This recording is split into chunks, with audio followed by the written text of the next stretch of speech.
आज मी तुम्हाला दाखवणार आहे मस्त असं तर्रीदार मटण। तर बघा याला कशी तर्री आलेली आहे। साध्या सोप्या पद्धतीने मटण झटपट कसं बनवायचं तर ते मी तुम्हाला आज दाखवणार आहे।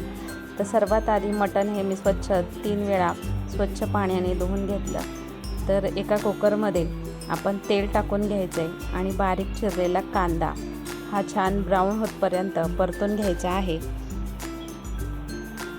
तर बघा हा जरा ब्राऊन कलरचा झाला की आपण त्यामध्ये टोमॅटो टाकायचे। तर टोमॅटो आणि कांदा छान परतण्यासाठी मी त्यामध्ये थोडंसं मीठ टाकलं होतं, म्हणजे हे आधी परतलं ना तर छान गाळ होतो। आणि त्यानंतर मी हे स्वच्छ धुतलेलं मटण हे टाकून घेतलं। आता हे मटण आधी छान परतून घ्यायचं आहे। हळद आणि मीठ ह्यामध्ये टाकायचं आहे। तर बघा अर्धा चमचा हळद इथे टाकलेली आहे आणि 2 चमचे मीठ इथे टाकले।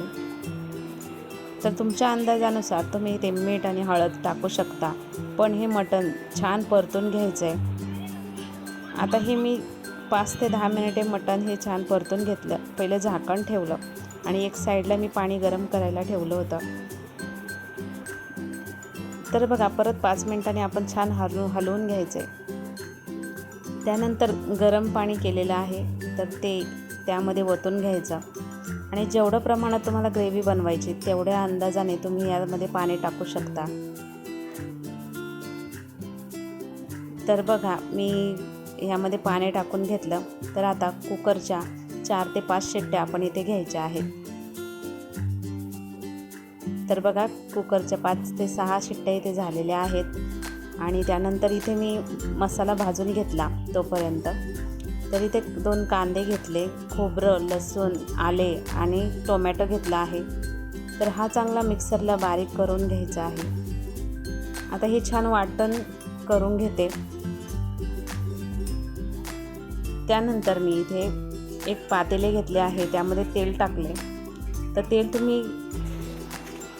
तुम्ही तुमच्या अंदाजानुसार घालू शकता। तर इथे मी 2 पळी तेल टाकलेलं आहे। तसंही मटणला तरी छान येते। आता इथे मी मिरची पावडर किंवा तुम्ही घरगुती मसाला देखील तुम्ही टाकू शकता। इथे मी मिरची पावडर टाकली आहे, 1.5 चमचा इथे मिरची पावडर टाकलेली आहे। त्यानंतर गरम मसाला, तुम्ही जर इथे घरगुती मसाला टाकला तरीही चालेल। तर इथे मी गॅस मोठा केलेला नव्हता त्यामुळे मसाला जळालेला नाही। थोडासा हलका परतून घेतला की तर्री छान येते।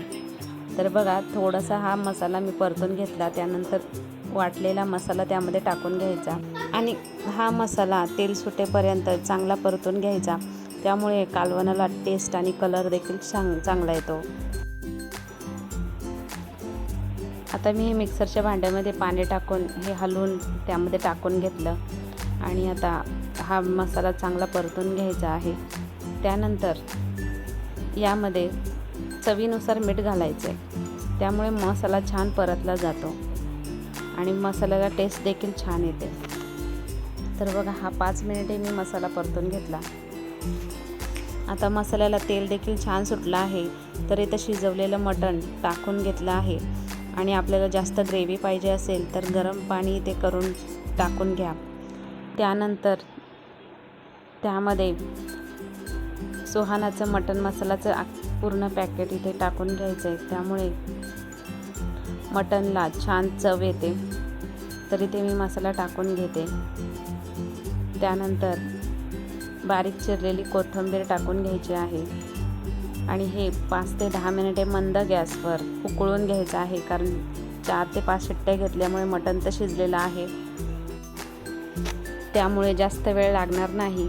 5 ते 10 मिनिटे आपण मंद गॅसवर हे उकळून घ्यायचं आहे। तर बघा कालवणाला मस्त तर्री सुटलेली आहे आणि ते कोथिंबीर टाकायची राहिली होती तर ती इथे मी टाकून घेतली।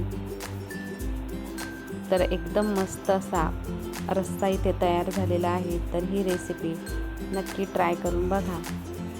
धन्यवाद।